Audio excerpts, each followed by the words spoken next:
ماہم اپنی چالاکیوں سے باز نہ آنے کی وجہ سے آخرکار اپنا گھر گنوانے کے لیے تیار ہو چکی ہے۔ اس بار زارون ماہم کی حرکتیں دیکھ دیکھ کر تھک چکا ہے، تنگ آ چکا ہے ماہم سے۔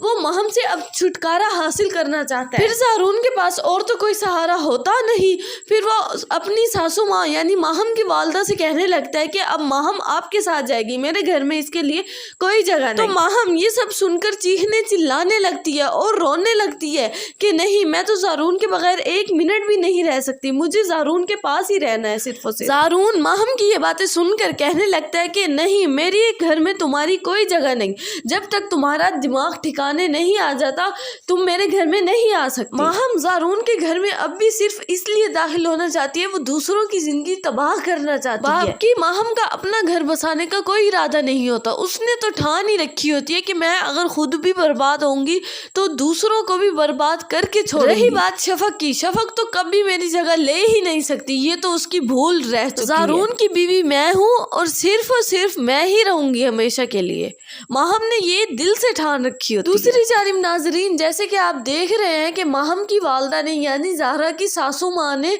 انتہائی برے طریقے سے زہرا کو ڈرا دھمکا رکھا ہوتا ہے اور اسے کہہ رکھا ہوتا ہے کہ اگر میری ماہم کا گھر برباد ہوا تو میں تمہارا گھر بھی بسنے نہیں دوں گی، یہ بات تم اپنے ذہن نشین کر لو۔ ماہم کی والدہ زہرا کو پریشرائز زیادہ اس لیے کرتی ہے کہ ہو سکتا ہے یہ اپنے بھائی کو سمجھا کے میری ماہم کا گھر بچوا دے، لیکن ماہم کی والدہ نے یہ سہانے خواب سجائے ہوتے ہیں۔ زارون تو ہرگز ماہم کے ساتھ اب زندگی نہیں گزار سکتا۔ زارون نے اب ماہم سے چھٹکارا حاصل کرنے کی قسم اٹھا رکھی ہوتی ہے اور وہ شفق کی طرف مائل ہونے لگتا ہے، کیونکہ شفق نے زارون کو دوسری بار اولاد کی نعمت سے نوازا ہے، تو زارون شفق کو کیسے چھوڑ سکتا ہے؟ سو ویئرز، آپ اپنی قیمتی رائے سے آگاہ ضرور کیجیے گا کہ آنے والی قسط میں ماہم اپنی منوائے گی یا زارون کی مان کے اپنی والدہ کے گھر خاموشی سے